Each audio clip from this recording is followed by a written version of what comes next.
तरी साचची हे कैवल्यपती, मज त्रिशुद्धी आली प्रतीती, जे तू देवा दानवाची मती जोगा नवसी.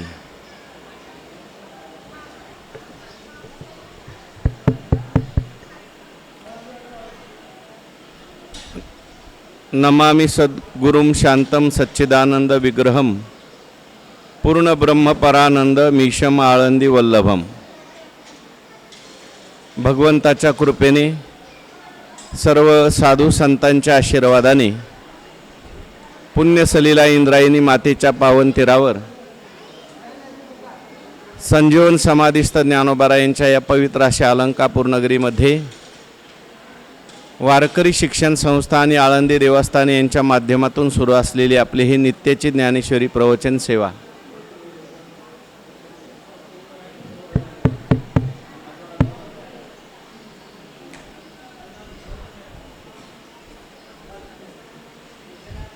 रामकृष्ण हरी, रामकृष्ण हरी, रामकृष्ण हरी, रामकृष्ण हरी. सेवेकरता उपस्थित सर्व भाविक भक्त, श्रोते, सज्जन आणि माता भगिनी सर्वांच्या चरणी वंदन करून आपण सर्वांनी मिळून ही चिंतन सेवा या ठिकाणी करायची आहे. भगवान श्रीकृष्ण परमात्मा अर्जुनाचं निमित्त करून दिव्य असा गीतेचा उपदेश करतात आणि संत श्रेष्ठ ज्ञानेश्वर महाराजांनी त्या गीतेवर सुंदर अशी ज्ञानेश्वरी लिहून आपल्याकरता तो गीतेचा उपदेश सुलभ केलेला आहे. 10व्या अध्यायाचा आपला विषय सुरू आहे. 10व्या अध्यायामध्ये भगवान श्रीकृष्ण परमात्मा अर्जुनांचं निमित्त करून आपला विभूती योग सांगतात आणि विभूती योग सांगत असताना भक्तांचं वर्णन केलं, संतांचं वर्णन केलं आणि माझे जे भक्त असतील त्यांच्याकरता मी काय काय करतो हे भगवान परमात्म्याने सांगितलं. भगवान परमात्म्याचं ते आश्वासन ऐकल्यानंतर अर्जुन महाराजांना त्या ठिकाणी आनंद प्राप्त झाला आणि आपल्यावर देवाची कृपा झालेली आहे आणि देवाची कृपा झाल्यानंतरच जे काही ऐकलेलं आहे, सांगितलेलं आहे त्याचा अनुभव यायला लागतो. आणि म्हणून भगवान परमात्म्याचं वर्णन अर्जुन महाराजांनी केलं आहे. त्याचं थोडंसं चिंतन आपलं राहिलेलं आहे, ते आपण चिंतन करतोय. मागच्या श्लोकावरचा थोडासा विचार राहिलेला आहे. सर्वमेतदृतं मन्ये यन्मां वदसि केशव, नहि ते भगवन व्यक्तिम विदुर्देवान दानवाहा. देवा तू काही जे काही सांगितलेलं आहे ते सगळं मला खरं वाटतंय. आता मला ते अनुभवाला यायला लागलेलं आहे. आणि हे देवा तुझं जे स्वरूप आहे, तुझी जी व्यक्ती आहे, तुझा जो प्रभाव आहे, तुझं सगुण स्वरूप असेल, निर्गुण स्वरूप आहे, ते देवांना सुद्धा आणि दानवांना सुद्धा त्या ठिकाणी समजण्यास थोडंसं कठीण आहे. परत कमी झाला, जसं केलं तसा ठेवू ना, परत बदलू नको. आणि म्हणून भगवान परमात्म्याचं वर्णन अर्जुन महाराज करतायत. तरी साचची हे कैवल्यपती, मज त्रिशुद्धी आली प्रतीती, जे तू देवा दानवाची मती जोगा नवसी. काय आहे? भगवान परमात्म्याला आता विभूती विचारायच्या आहेत. देवाने विभूती सांगितल्या पाहिजेत आणि म्हणून हा सगळा प्रस्ताव सुरू झालेला आहे. भगवान परमात्म्याचं वर्णन सुरू करायला झालेलं. आता भगवान परमात्मा कदाचित म्हणता येईल मीच काय विभूती सांगाव्या बाबा, तू माझ्या विभूती कोणाकडून तरी जाऊन समजून घे, एखाद्या गुरुकडे जाऊन समजून घे, एखाद्या मनुष्याकडे जाऊन समजून घे. तेव्हा अर्जुन महाराज म्हणतात देवा तुमच्या ज्या विभूती आहेत किंवा तुम्हाला जे जाणणं आहे ते सगळ्यांना शक्य नाही. तुमच्या विभूती आता देवा तुम्हीच मला सांगितल्या पाहिजेत, याच्याकरता हे सगळं प्रास्ताविक सुरू आहे. म्हणजे देवाला विभूती सांगण्याकरता प्रवृत्त करायचं आहे. आणि याच्याकरता म्हणून देवाचं वर्णन सुरू आहे. कारण देव तसे लगेच सांगणार नाहीत. म्हणून अर्जुन महाराजांनी देवाचं वर्णन करायला सुरुवात केली. बाबा का मीच का सांगावं, दुसरे कोणी सांगून का चालणार नाही. म्हणून अर्जुन महाराजांनी सांगितलं, देवा आम्ही खूप ऐकलं अगोदर, नारद महर्षींच्याकडून ऐकलं, व्यास महर्षींच्याकडून ऐकलं, परंतु तुमची कृपा झाली नव्हती, आम्हाला काहीच कळालं नव्हतं. आज तुमची कृपा झाली, तुमच्या मुखातून शब्द ऐकले आणि तुमचे शब्द ऐकल्यानंतर थोडं आम्हाला त्याचा अनुभव यायला लागला. तुम्ही जे जे काही सांगितलं ते सगळं मला खरं वाटायला लागलं. मग इतर लोकांच्याकडून मी समजून घेऊ शकत नाही का, त्याचं कारण सांगितलं की तुमची जी आहे स्वरूप आहे, सगुण स्वरूप असेल, निर्गुण स्वरूप असेल, देवांनाही कळत नाही आणि दानवांना तर कळतच नाही. मग आम्हा मानवांना तरी कसं कळणार. म्हणून अर्जुन महाराज भगवंताला त्या ठिकाणी सांगतात, देवा तुम्ही आता विभूती सांगा.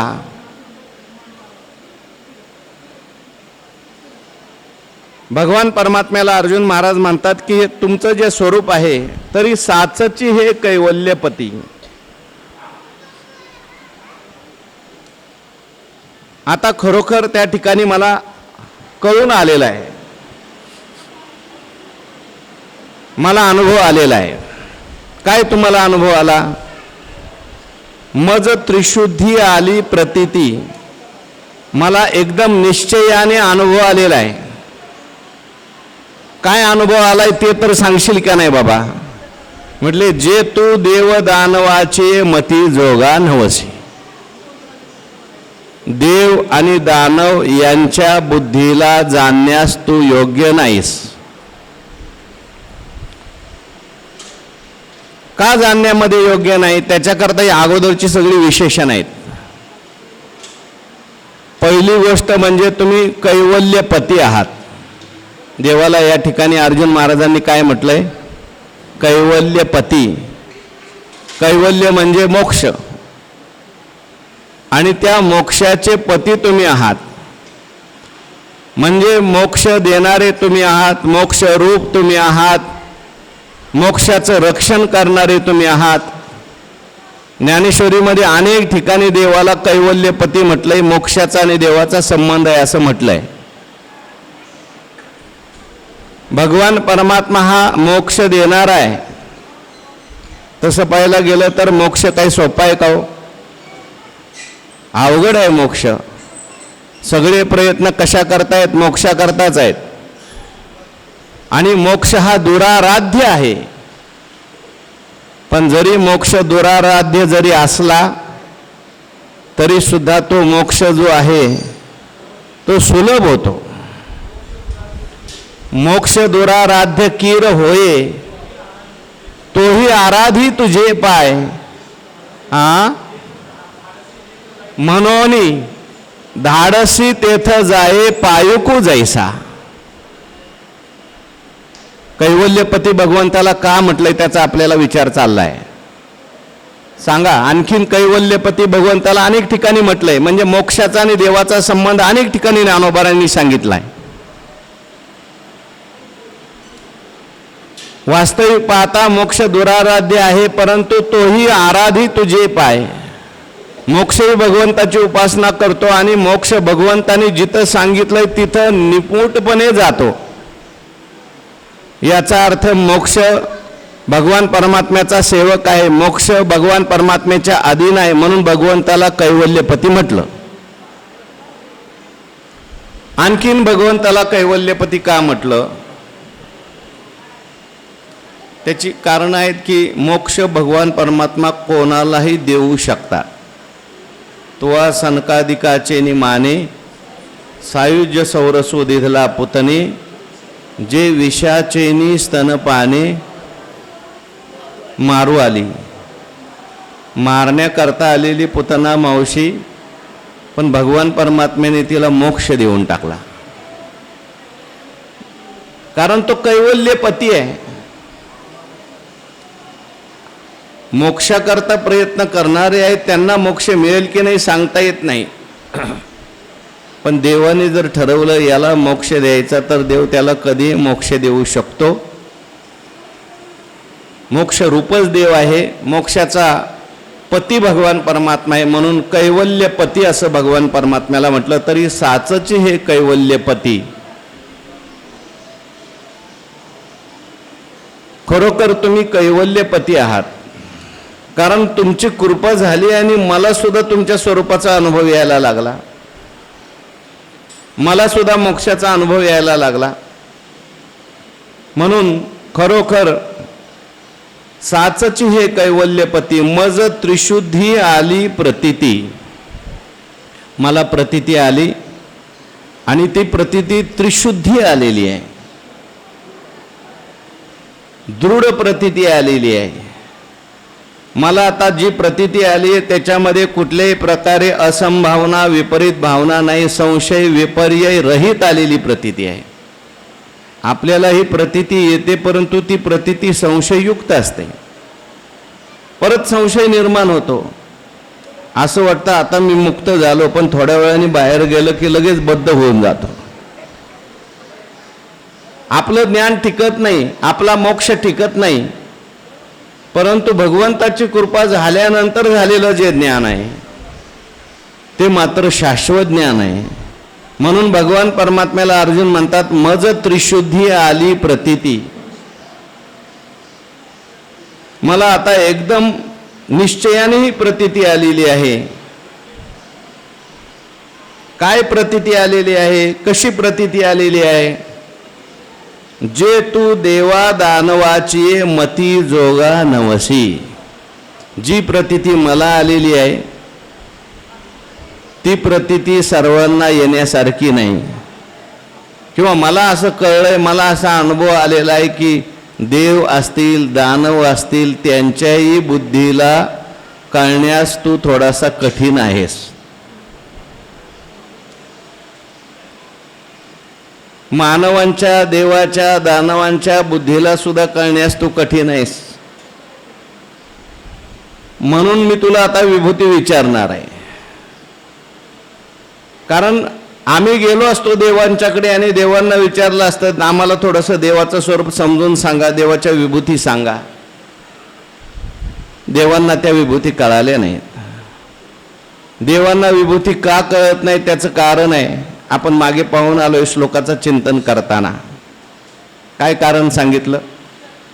देवांना भगवान परमात्म्याचं स्वरूप का कळत नाही? देवांचं जीवन जे आहे ते भोगप्रधान जीवन आहे. आणि परमात्म्याचं स्वरूप कळायचं असेल तर त्या ठिकाणी वैराग्य लागतं, अंतर्मुख व्हावं लागतं. बहिर्मुखता चालत नाही. सर्वेंद्रियाशी होय पाठीमोरा जो. ऐशाय जरी विपाये सांडोनी पुढील पाये. सर्वेंद्रियाशी होय पाठीमोरा जो.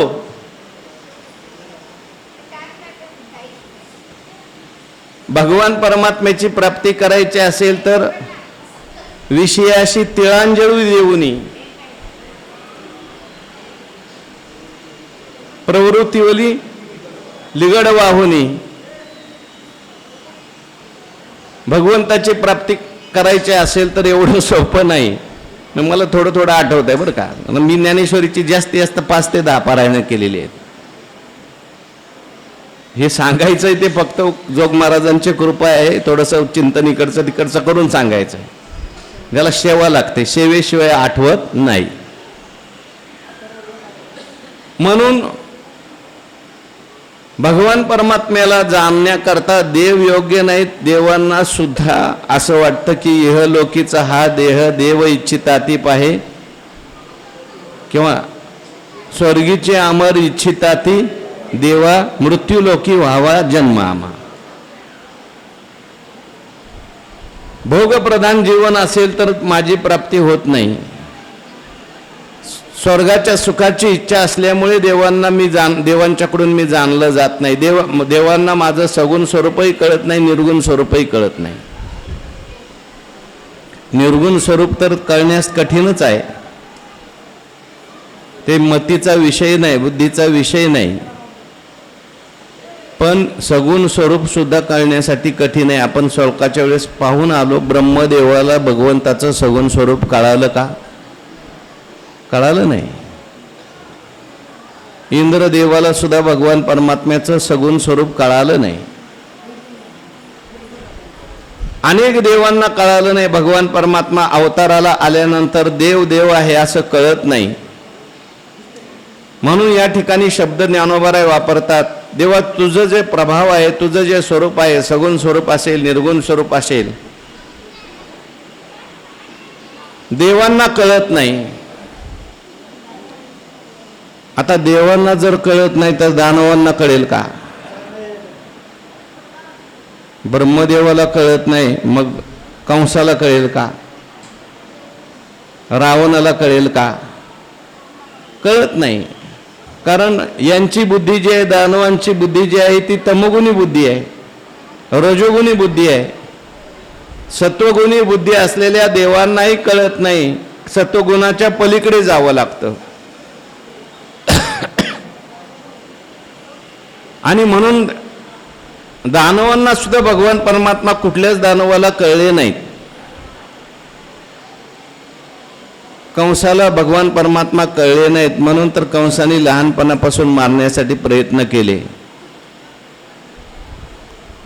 आगासूर असेल, बकासूर असेल, हे सगळे दानव घ्या. राम अवतारामध्ये सुद्धा रावणाला भगवान परमात्मा कळले नाही. तेवढे पुरतं कळलं असेल, परंतु नीट कळलं नाही, यथार्थ कळले नाही. का कळलं नाही? त्याचं कारण बुद्धी विषय विखी गारली होती. प्रवृत्ती भोगाकडे आहे. म्हणून भगवान परमात्म्याला अर्जुन म्हणतात, देवा तुम्ही देवांनाही, देवांच्याही बुद्धीला कळण्यासारखे नाहीत, दानवांच्याही बुद्धीला कळण्यासारखे नाहीत, मग आम्ही तुम्हाला जाणायचं तरी कसं? तुमचं जे स्वरूप आहे ते सगुण स्वरूप सुद्धा खरंच कळत नाही मोठ्या मोठ्या लोकांना. आणि निर्गुण स्वरूप तर ते विषय होतच नाही कोणाला. म्हणून हे मला आता कळलेलं आहे चांगलं. एवढं तरी माणसाला कळलं पाहिजे की देवालाही कळत नाही, दानवांनाही कळत नाही. देवाने कळवून दिलं तर कळेल. म्हणून भगवान परमात्मा कळण्याचा प्रयत्न केला नाही का? अनेक लोकांनी कळण्याचा प्रयत्न केला, जाणून घेण्याचा प्रयत्न केला. पण नेहमी गोष्ट सांगत असतो, बृहस्पतींच्याकडे इंद्र भगवान गेले आणि विरोचन गेले, आम्हाला तुम्ही देवाचं स्वरूप सांगा. बृहस्पतींनी पाहिलं दोघे आलेले आहेत, यांना घाई झालेले आहेत. देवाचं स्वरूप काय? देव काय बाजारातला भाजीपाला आहे की लगेच आलं की लगेच घ्या आणि चला? परीक्षा बघावी लागते, अधिकार असावा लागतो. अनाधिकारी माणसाला ब्रह्मज्ञान होत नाही. मग सांगितलं, अरे देव देव काय, माझ्या डोळ्यामध्ये एक पुरुष दिसतोय का? किंवा तुमच्या डोळ्यामध्ये तुम्हाला पुरुष दिसतोय का? आता माझ्या डोळ्यामध्ये काय दिसतंय? तुमच्या दोघांची शरीर दिसत आहेत, तेच देव आहे म्हणे. दोघांना सांगितल्यानंतर दोघंही गेले. विरोचनाने असं मान्य केलं की हा शरीरच देव आहे. आणि पंथ तयार झाला, देह तोची देव भोजन ते भक्ती, देहखंडानाम आत्मा ईश्वर पाषाण प्रतिमा यया परवती प्रमा ढळोचिनीने. विरोचनाला देव कळला नाही. बृहस्पतीने सांगितलं देव. बृहस्पतींना सांगायचं होतं या देहात देव आहे, देह सुद्धा भगवत स्वरूपच आहे. पण वृत्ती जी आहे, दृष्टी जी आहे, फक्त शरीरावर असल्यामुळे शरीरालाच देव मानलं. अनेक लोकांनी देहचे आपणपे मानती, विषयाती भोग्य म्हणती, अनिक काय. म्हणून कठीण आहे. अनेक लोक जाणण्याकरता प्रयत्न करतात. पण अर्जुन महाराज म्हणतात, तुझे वाक्य व्यक्ती न येता देवा, जो आपुलिया जाणे जाणीवा, तो कहीच नोहे हे मदभावा भरवसेनी आले.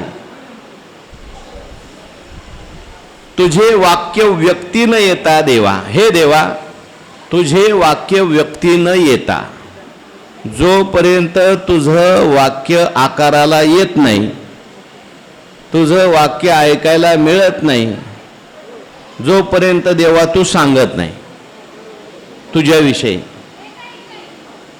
तोपर्यंत काही काही लोकांनी आपल्या मनाने तुला जाणण्याचा प्रयत्न केलेला आहे. जो आपुलिया जाणे जाणीवा, आपल्या जाणीवेने ज्याने जाणलं तुझं वाक्य न ऐकता, त्याला तू कळाला का? भगवान म्हणतात, अर्जुन महाराज म्हणतात, तो कहीच नव्हे, त्याला काही कळलं नाही, तो काहीच झाला नाही. हे मदभावा भरवसेनी आले, हे आता मला खात्रीने कळलंय. जोपर्यंत तुझं वाक्य ऐकायला मिळत नाही, तोपर्यंत आपल्या मतीने, आपल्या बुद्धीने एखाद्याने जाणण्याचा प्रयत्न केला तर त्याच्या हाताला काही लागत नाही, त्याला काही मिळत नाही. मनोमार्गे गेला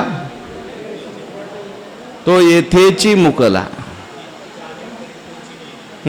येथ जाणीव करी तोची नेने, आथिलेपण बिरवी तेची उने, आम्ही झालो ऐसे म्हणे तो काहीच नाही. आपल्या मनाने त्या ठिकाणी भगवंताला जाणण्याकरता गेला, शास्त्र घेतलं नाही, गुरु घेतलं नाही, काही नाही, काही नाही, मनानेच विचार करायला लागला आणि तो म्हणायला लागला, ठीक आहे, मी देवाला जाणलं. काही शास्त्रकार आहेत, ते म्हणतात ईश्वराची काही गरज नाही, देवाला आपल्याला जाणायचं आहे का? शांतपणे बसा आणि विचार करा. विचार केल्यानंतर शांतपणे तुम्ही जितका वृत्ती स्थिर कराल, शांत कराल, तुम्हाला देवाचा अनुभव येईल. काही शास्त्रकार म्हणतात फक्त तुम्ही तर्क करत राहा, तर्काने तुम्हाला देवाचा अनुभव येईल. पण तर्काचे दिठी हा गोचर नोहे किरीटी, ध्यान याची भेटी उत्कंठा वाहे. त्यांना देवाचा साक्षात्कार झाला असं वाटतंय, त्यांनी शास्त्र लिहिलीत, पण ती शास्त्र सगळी पुढे खंडित झाली.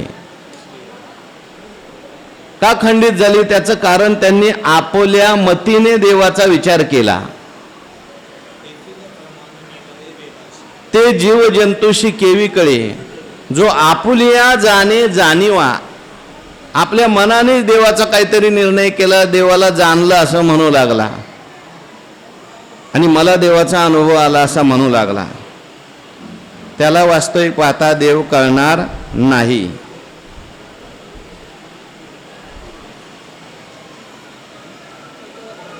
तुकाराम महाराजांचा अभंग आहे, एक म्हणते आम्ही देवचे पै झालो, ऐसे नका बोलो पडाल पत्नी. एक म्हणायला लागला आम्ही देवच झालो. महाराज म्हणतात असं बोलू नकोस, नरकाला जावं लागेल. पुढे आणखीन फार सुंदर अभंग येतो, आता मला पुढचं आठवत नाही. कशा करता हे सांगितलं? भगवंताचं वाक्य, अर्जुन महाराजांचं काय म्हणणं आहे बघा, तुझे वाक्य व्यक्ती न येता देवा, देवाचं वाक्य ऐकल्याशिवाय देव कळणार नाही. मग देवाचं वाक्य आपल्याला ज्ञानेश्वरीच्या माध्यमातून ऐकायला मिळेल, देवाचं वाक्य गीतेच्या माध्यमातून ऐकायला मिळेल. गीता ऐकली आणि देवाचा अनुभव आला, तो अनुभव खरा. ज्ञानेश्वरी ऐकली आणि देवाचा अनुभव आला, तो अनुभव खरा. कारण ही वाक्य कोणाची आहेत? देवाची वाक्य आहेत. देवाने सांगितलेलं आहे आपलं स्वरूप स्वतः, मी कसा आहे, आणि त्या वाक्यांचं संता सवे वसता, योग ज्ञाने पैसता, गुरुचरण उपासता, वैराग्यशी तेनेची सत्कर्मे, म्हणून जाणत या सवा.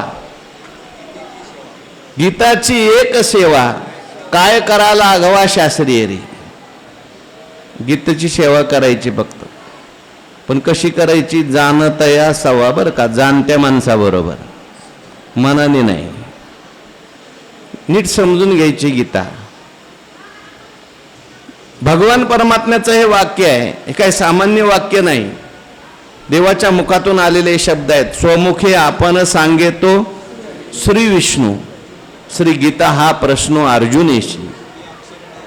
ही अक्षरे नव्हती देखा, ब्रह्म साम्राज्य दीपिका, अर्जुना लागे चित्कळिका, उजळल्या श्रीकृष्णे. म्हणून भगवान अर्जुन महाराज भगवंताला म्हणतात, देवा जोपर्यंत तुझं वाक्य ऐकलं नव्हतं, आम्ही आमच्या मनाने काही जाणलं होतं किंवा कोणी एखाद्याने मनाने जाणलं असेल तर ते जाणलेलं खरं नाही. जो आपुलिया जाणे जाणीवा, कारण परमात्मा स्वरूपाच्या ठिकाणी जाणीव आहे का? जाणीव नेणीव दोन अर्थ आहेत बरं का त्याचे. एक परमात्म्याच्या ठिकाणी अज्ञानही नाही आणि ज्ञान नाही असा एक अर्थ आहे, आणि परमात्म्याच्या ठिकाणी उद्धार करत असताना हा जाणताय नेणताय हा भाव नाही, असाही अर्थ आहे त्याचा. जाणीव परमात्मा स्वरूपाच्या ठिकाणी नाही, कुठल्याही प्रकारची मी परमात्म्याला जाणलं अशी वृत्ती तिथे चालत नाही. म्हणून शास्त्रात असं म्हटलंय, ज्याने जाणलं ना त्याने अजून जाणलंच नाही, आणि ज्याने नाही जाणलं ना त्यानेच जाणलंय. तुम्ही म्हणाल आम्ही अजून नाही जाणलं, म्हणजे आम्ही जाणलं का? जगात कितीतरी लोक अज्ञानी आहेत, त्यांनी नाही जाणलं. नाही जाणलं त्याने जाणलं, आणि जाणलं त्याने नाही जाणलं. याच्यामध्ये नाही जाणलं त्याने जाणलं हे ज्ञानी पुरुषाकरता म्हटलंय, अज्ञानाकरता नाही बरं का. अज्ञानी सुद्धा देवाला जाणत नाही, परंतु ते अज्ञानामुळे जाणत नाही. आणि ज्ञानी जो म्हणतो मी देवाला जाणू शकत नाही, त्याला ज्ञान झालेलं असतं, देव हा ज्ञानस्वरूप आहे, ज्ञानाचं ज्ञान होत नाही असं त्याने जाणलेलं असतं, आणि म्हणून तो म्हणतो मी जाणू शकत नाही. दोन्ही दिसती सारखी परी वर्म जाणे तो पारखी. कारण परमात्मा हा ज्ञानस्वरूप आहे, तो कशाने जाणला जाईल? जाणायचं म्हटलं की तिथं वृत्ती पाहिजे, त्रिपुटी पाहिजे, आणि या त्रिपुटीला सोडावं लागतं. त्रिपुटीला मी सोडलं ही वृत्ती तिथं चालत नाही.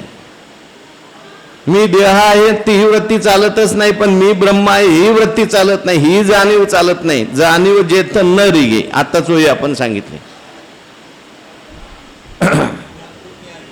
नुसदेची जे ज्ञान, म्हणून त्या ठिकाणी तो जो आपुलिया जाणे जाणीवा तो काहीच नाही. अजून ज्याला जाणीव आहे ना त्याला काही नाही अजून हाताला लागलेलं. जो म्हणतो ना मी जाणलंय मी जाणलंय, मी देवाला पाहिलंय. तुकाराम महाराज म्हणतात, तोची लटक्या माझी भला, जो म्हणे मी देव देखिला. आहे की नाही?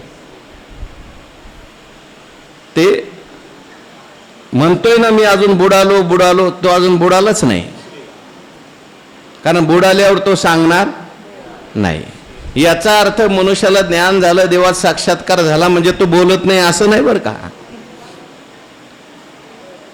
देवाच्या स्वरूपाविषयी काय बोलता येत. आणि म्हणून तो काहीच नोहे हे मदभावा भरवसेने आले. एखादा मनुष्य जर आपल्या जाणीवेने भगवंताविषयी काय बोलत असेल, भगवंताच्या ठिकाणी जाणीव सांगत असेल, अजून त्याला काय का? त्याचं कारण तो स्वतःच्या जाणीवेतच अडकलाय, आणि देवाचं वाक्य याने ऐकलेलं नाही. आज भगवान परमात्म्याचं वाक्य ऐकलं, मग कोणी असं म्हणेल का हो देवाला जाणताच येत नाही का? मग जाणता येत नसेल तर एवढा परमार्थ कशा करता? कशा करता ज्ञानेश्वरी वाचायची? कशा करता परमार्थ करायचा? नामस्मरण चिंतन कशा करता? कशा करता 10वा अध्याय? जाणता येतं. मग कसं जाणता येतं? कोण जाणू शकतं देवाला? त्याचं उत्तर भगवान परमात्माच अर्जुन महाराजच पुढच्या श्लोकात सांगतात. स्वयमेवात्मनात्मानं वेत्थत्वं पुरुषोत्तम भूत भावन भूतेश